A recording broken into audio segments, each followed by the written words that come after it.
This week, I'm wrapping up my year as the Worshipful Master of the premier Masonic Education Lodge in the state of Illinois.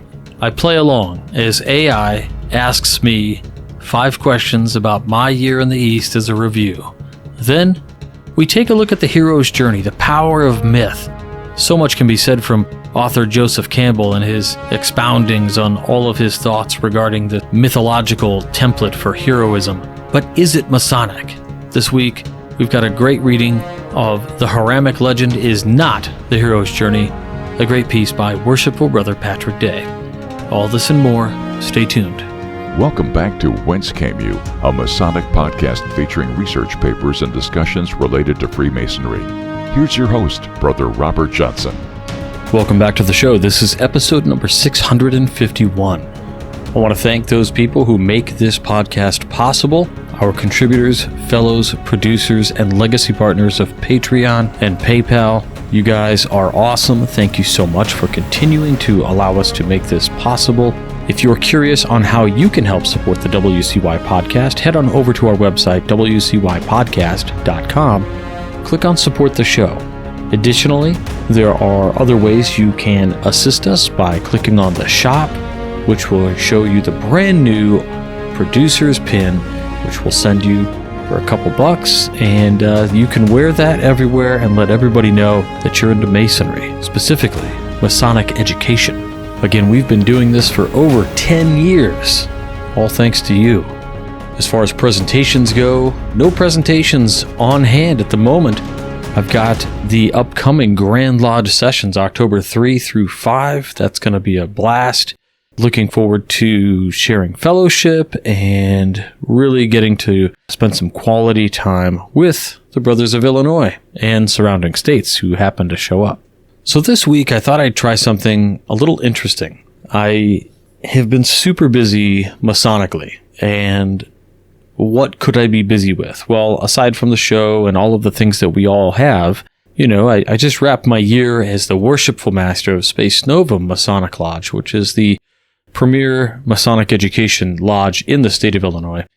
We are not affiliated with the Lodge of Research or anything. We are a regular Masonic lodge that does degree work on all of those things, but we are education focused over all other things. And so last year, when I was asked to present an education theme for the following year, that's one of the ways that we choose who will be the master. There's no progressive line per se. As long as we follow the rules in Illinois, if you have been a warden, then you are eligible. So anybody who's been a warden presents an education plan for the following year in the month of August. And our brothers have length of time to consider that before the annual election. And those people who are running have presented education plans. And whoever wins, that education plan gets implemented for the next year starting in January. Now, I had put together a plan of education that I thought would be difficult in that it was outside the norm of what we might consider.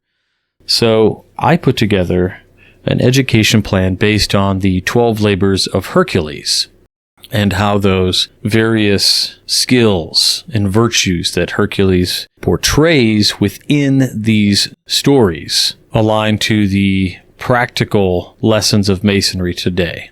Overall, we're also looking at the idea of archetypes, the idea of similar veins of virtue throughout various mythologies and systems of the occult. And when I say occult, I just mean Masonry or any of the other orders tangentially related to Freemasonry, of course. I did not expect to win that election. And then navigating all of the speakers and whatnot to really facilitate this difficult thread, it's been quite the exercise. And so I thought, well, as a year in review, what could we do for this, and to really talk about some of these unique challenges, because our lodge is an education-focused lodge, which is not a lodge of research, which is a question we get all the time. Are you guys a lodge of research then? No, not at all. And we do degree work too, so It's strictly a lodge that really focuses on the education and whatnot. So I asked OpenAI to give me a few questions related to a sort of year in review. And I thought I would just, as a fun exercise, utilize AI in this way and try to answer the questions that it posed to me. So the first question it asked was, can you describe some of the key educational programs or initiatives that you introduced or enhanced during your tenure as Worshipful Master of the Space Nova Masonic Lodge? And the answer is yeah. So the key educational program we did was, of course, the 12 Labors of Hercules, and we focused all of our speakers. We had Right Worshipful Brother Michael Jarzabek, who's a past Junior Grand Warden, speak on Heracles, the hidden figure in Freemasonry. We had Worshipful Brother Joe Martinez come out and do a talk for us as well. I gave an initial talk when we launched the experience in January, and each month we covered one or two of the labors so that we would cover them all in 10 meetings. We are dark 2 months of the year, which are October, which is the same month that Grand Lodge Sessions happens, and we're dark in December in observance of the many different holidays that happen across the spectrum. So those are the programs, some of the initiatives. I wanted to ensure that we continue to do things that are seen as sort of typical and on par for Masonry in Illinois. Things like ensuring we continue our representation of the Grand Lodge program, so the Grand Master's Award of Excellence. I wanted to make sure we continued to submit for that and ensure that we were completing different tiers of activities and things that the Grand Lodge views as successful. I wanted to ensure that we took advantage of some new things. So we were, for the first time, we decided to do a scholarship, which was given to a young gentleman in our area who is going into nursing. So we were happy to do that. Things that I enhanced. I'm not sure I enhanced anything, but I drove a lot of the initiatives that were done previously by Worshipful Brother Adam Hassel, who wanted to accomplish a few key things in his year, and we wanted to make sure that we continued those things. So, for instance, we don't have in Illinois a particular section of the Bible or the volume of sacred law, rather, that is supposed to be open for a meeting on any degree. It just has to be an unripped or unstained page and with no images. With that, we wanted to make sure we captured what chapter and verse we were open on each time. We recorded those in the minutes of the lodge. So those were, I guess, that should answer that question. The second question was, what strategies did you employ to engage and motivate lodge members in educational activities? Is the first part of the question. So what strategies did I employ? Well, those strategies include normal sort of facilitator or interlocutor type skills, where I would break down our lesson for each month on a PDF. So each lesson for each month was based on either one or two of the Herculean labors. So for instance, a PDF for January might have been, here's the first labor of Hercules in a nutshell. Here are the virtues that were extolled. Here's how those virtues relate to Masonic virtues. And then a section with 5 contemplative questions for lodge discussion about how those lessons extolled in that labor are of practical value for Freemasons today. So we kind of show, here are the virtues. Here's how those virtues connect to Freemasonry. And then we talk about how those are practical in today's world. So that's a strategy that I engaged, which was to put it all on paper and just follow the guideline. You spend a month developing the quote-unquote lesson plan, and then you deploy it, and then you just use it. What was the impact of the overall involvement and growth of the members? So how did these strategies impact the overall involvement and growth of these members? And I can't say that I know the answer to this. I think it probably impacted those who found the exercise worthwhile. If you remember, I said I chose this particular set of stories and philosophies contained within them because they would be difficult. You do have to do some mental gymnastics to work on these questions and to read these stories and relate them to Masonry. It requires you to have a much broader base of universal philosophies so that you can connect these almost effortlessly, going from what we might call Western traditions and Eastern traditions and the foundational lessons that sort of encompass all, like the main terra firma of all philosophies, regardless of what they're built on. What are those ground level things? So what are those tenets and virtues that Hercules has? Follow that all the way down to the foundation and see how it connects to those cardinal tenets and virtues from other systems, right? They all do have some common ground. So how do these strategies impact them? I think it just gave them a foundation, or it gave them a system to follow if they chose to do it. And they should have growth, essentially just, if nothing else, neurological, in that they now know of the connection between these different systems. Number 3 was, tell us about a significant challenge I faced as the Worshipful Master and how I overcame it. So that was the first part of it. A significant challenge, I think, is always as a Worshipful Master is, number 1, getting over some interesting mind blocks that we have. One is our obsession with the attendance. So our lodge only has 18 members. If I get 10 members, that's more than 50% in attendance. Many times that there may have been almost not enough people to open the lodge, which you might think, oh wow, that's crazy. Like, this is an education lodge. You have definite programming and things are, well organized and planned. Yep, but we still have the same challenges as everybody else, which is people have lives, and we have a lodge of active men who are active within their families and communities, right? These are not just your typical kind of go home 9 to 5 in it, or whatever their job is, and then they sit on the couch watching mindless television.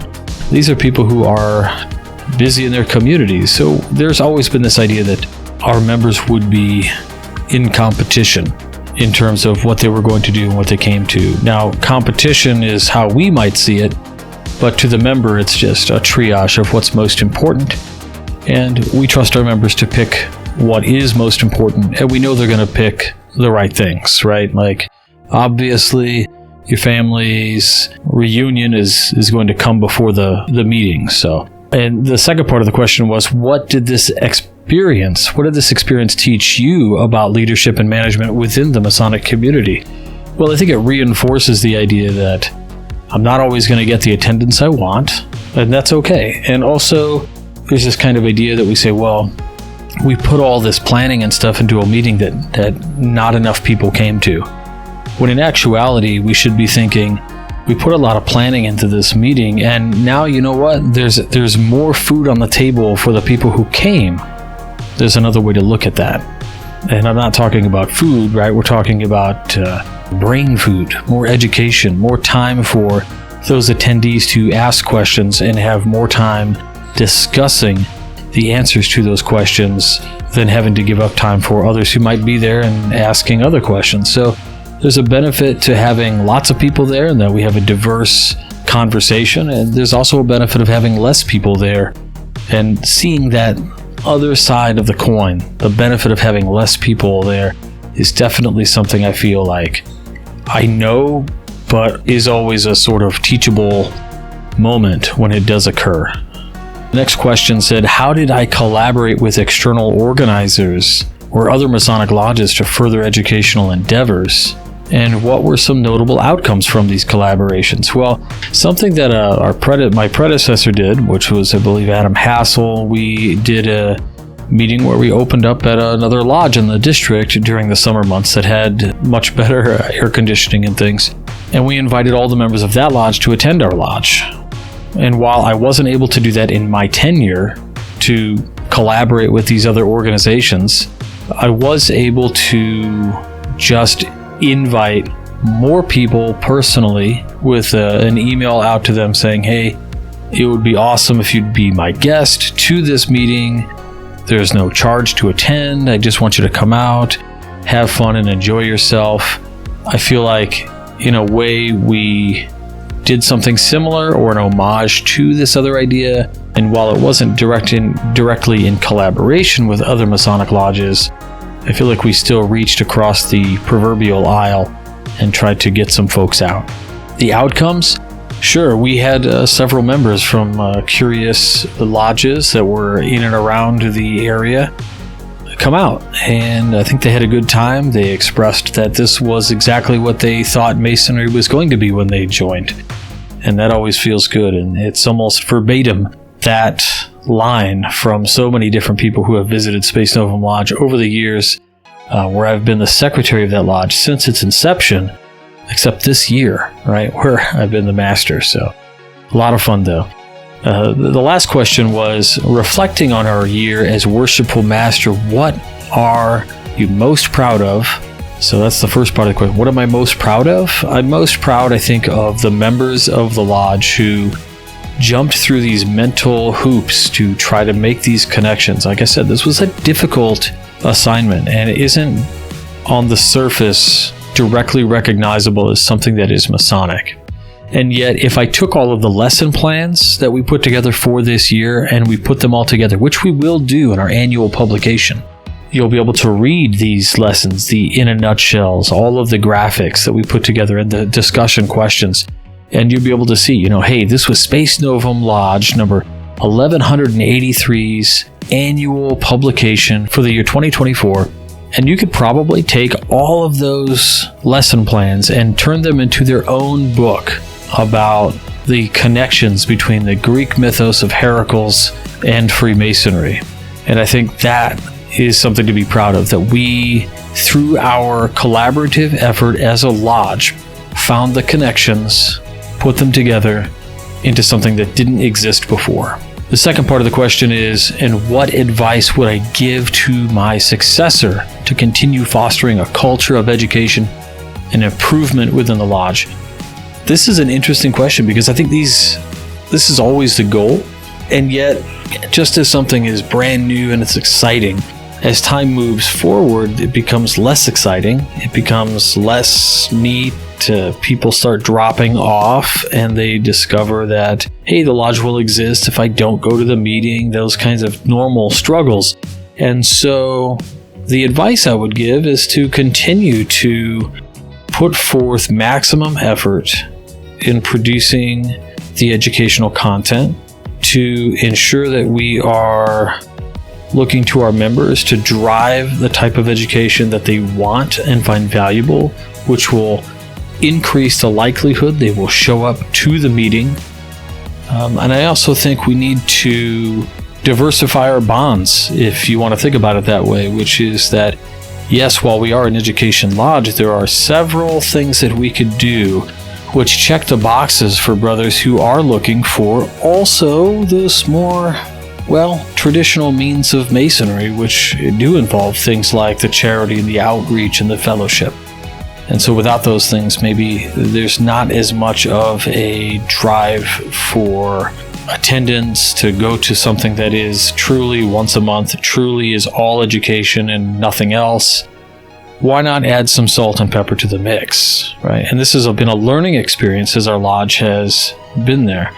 So I think, we start on the extreme left side of things, and as the years progress, we pepper in more of the experiences that brothers want to have in the lodge, and we start to move closer to center, right? So we start at the thing that was lacking the most, and we move to center from there.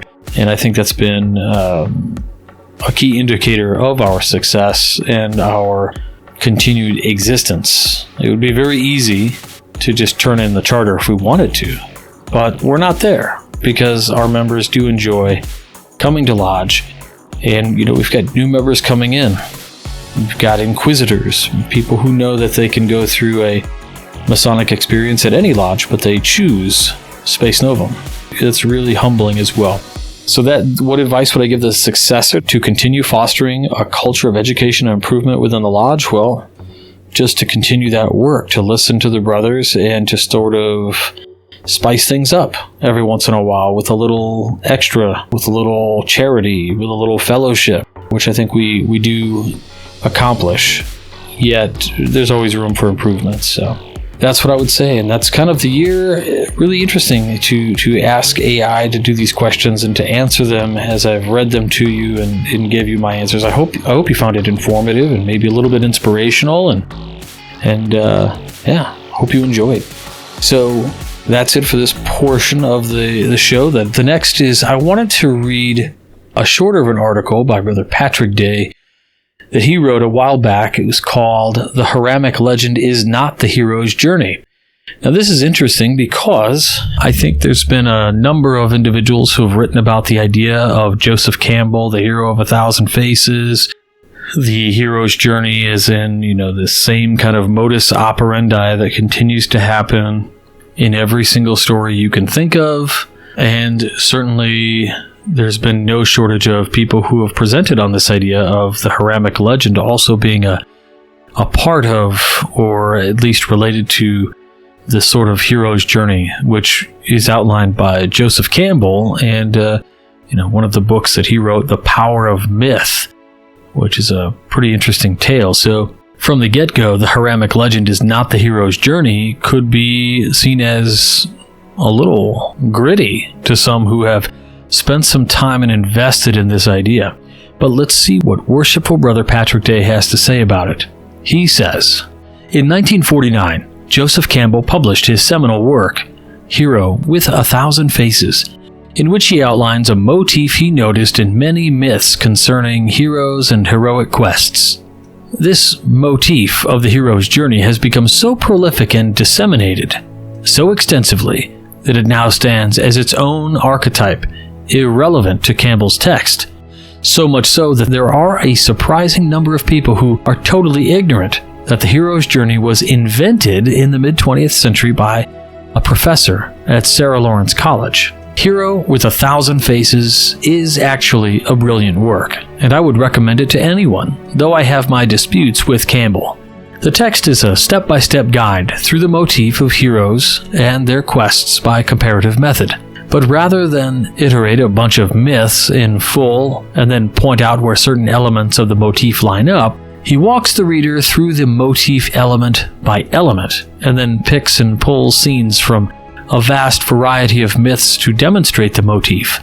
As the reader progresses through the text, Campbell builds more and more upon complex ideas and ideologies so that the reader feels like they went on a quest and returned empowered by it. However, one criticism I have of Campbell is rooted in his Jungian approach to mythology, namely taking the comparative method a little too far to an improper conclusion. Frequently, where Campbell sees similarities between two things in content, he ignores the context and concludes that they are rooted in the same unconscious archetype. Professor Elizabeth Vandiver makes a similar critique of Campbell. For instance, Vandiver points out that where Wonder Woman is an Amazonian woman, Campbell believes that the Amazonians of the DC universe are mythologically the same as the Amazonians of ancient Greek mythos. This completely ignores the context in which the two Amazonians are being presented. The Greeks present the Amazons as a wild, untamed, unruly feminine nature that needs marriage and men to calm them down and domesticate them. The DC Amazonians are just strong, powerful women of ancient heritage. They are not the same context. The Hiramic Legend is similar. At first glance, it does appear very similar to the hero's journey motif, but there are some critical elements which remove Hiram Abiff as any sort of hero. Firstly, and probably the most notable difference, is that Hiram dies. This simply is not how the hero's journey works. The hero must return, and not just return alive, but must bring back a boon to the world. That boon may be a physical object, such as Prometheus bringing fire to men, or it may be more of an understanding and wisdom to the benefit of others, such as Frodo and his 3 hobbit companions who returned to save the Shire from Sauron. Hiram Abiff does none of these things. He just dies and rots. Campbell lays out a series of events that the hero will undertake during this adventure. Not all myths have these elements. The hero's journey is not really a true mythological motif, but rather a monomyth, a sort of template in various myths and legends, and so it has a degree of flexibility. Campbell outlines 17 elements that are central to the hero's journey. Now, if the Hiramic Legend checked off the majority of these, then we might have reasonable grounds to say it is or nearly is a hero's journey, but by my assessment, it checks off almost none of these, if any. Firstly, there is the call to adventure followed by a refusal of the call. Hiram does neither of these. He is accosted and harassed to give up the secrets of a master mason, but he refuses. However, this is not the same thing as a call and refusal to adventure. That would mean the call to adventure is to illicitly divulge the secrets of a master mason, which isn't very virtuous, and in fact would defeat the entire point of the legend, the virtue of maintaining secrets of our fraternity. Next, the hero receives a helper. Odysseus had the aid of Athena. Luke Skywalker has Han Solo and C-3PO and the rest. Star Wars was directly influenced by Campbell's work. King Arthur has his knights, etc., but poor Hiram is alone. Then there is the crossing of the threshold, followed by a point of no return, or what Campbell calls the belly of the whale. Yeah, Hiram just dies and is dug up later and given a proper burial. Some have argued that Hiram's death and raising of his body from the grave is like Jesus rising from the dead, or Osiris being revived, briefly, and made king of the dead, and other gods of death and resurrection, but Hiram does not fit this motif, what is called a vegetable god. Hiram is not revived, he just dies and his body is exhumed. These are not the same thing. I could keep going, but there really is no point, because we will repeatedly deal with elements of a hero's journey that do not fit the Hiramic legend. Examples being the temptress, woman, and ultimately we must conclude that Hiram is not a hero in any conceivable way.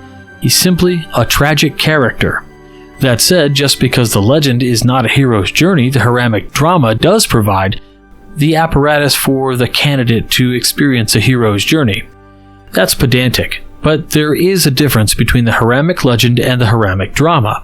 It is, first and foremost, a drama, and then later it is a legend. As a drama, it is an experience for the candidate. As a legend, it expounds upon esoteric values and interpretations of posteriori. For the candidate, the drama is a journey. You know you did not want to sit in the south. You knew something was up when you were called to the east. What a ride! And you come out the other end rectified. For me, I truly felt like a new man after the whole thing, and unlike poor Hiram, I was not dead. And you, as a newly raised Master Mason, are a boon to the craft, because you have become another living stone for spreading Masonic light and growth of the fraternity. It is pedantic, but it is important to distinguish between the Hiramic legend and drama. I personally feel that the scene of the death of Hiram Abiff is far more powerful as a drama, because it is a transformative apparatus for each newly made Master Mason. As a legend, it becomes a jumping off point for esoteric and elaborations or confabulations and the proliferation of new degrees, but as a drama, it stands as an experiential program. The drama may be modified, and it has changed over the decades, but the essence of the drama remains. A heroic journey of transformation for Masons. Patrick Dey. Certainly something to think about. I find that there's definitely some difference in ritual that I can tell is there from the way Patrick wrote about this and the way I have interpreted some of the writings that exist here in Illinois for Illinois Masons based on Illinois ritual, and also, a comparative look at some of the other things like the secret books by Pike. But in any case, I feel this is very reflective and gives us some very interesting things to contemplate about Masonry. Masonry tends to give us things to contemplate about ourselves, and occasionally, from time to time, something to think about in regards to itself, Masonry. And I think this is the case here. I want to thank you all very much for joining us this week. That's it for the program. I do want to thank our awesome makers of our lapel pin, our brothers Edgar Alejandro and Nicholas Harvey of Masonic Revival. Again, if you want to support our program, you can pick up a pin that we've made and they have manufactured for us, MasonicRevival.com. You can pick up that pin at our website under the shop, or you can check out any of the awesome products that Masonic Revival has. They're always running sales for various holidays. They have a really great email list that will let you know when they've got new things coming out. It's called their Abridged Journal, which I think you should definitely sign up for. Masonic Revival is the only place coming out with contemporary designs for, I think, Masonry as it exists today. We're not so much thinking about putting just the lights on anything, you know. These are subtle designs for Masons out in the world today. Whether it's just for the meeting or you're wearing ties to the office, I think they make a lot of great items. And I certainly am guilty of wearing their things, their wares, to my place of business. So many thanks goes out one more time to Masonic Revival. I also want to thank our producers, fellows, contributors, and legacy partners of the WCY podcast. Thanks to you, we can continue to make this show week after week, month after month, and year after year. For over 10 years we've been doing this program, and it's all thanks to you. If you want to learn how you can help support the WCY podcast, head on over to our website and click on Support the Show. Links to all this and more will be in the show notes. I hope you learned a little something this week. I know I did. Thanks for staying with me through a sort of interesting AI interview. And if that was enjoyable, please let me know. We'll try to do maybe more of that on some different topics. However, that's it for this week. And until next week, stay on the level. For Whence Came You, I'm Robert Johnson. Take care. You've been listening to Whence Came You, a Masonic podcast featuring research papers and discussions related to Freemasonry with your host, Brother Robert Johnson. Be sure to join us for our next edition.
WCY Media.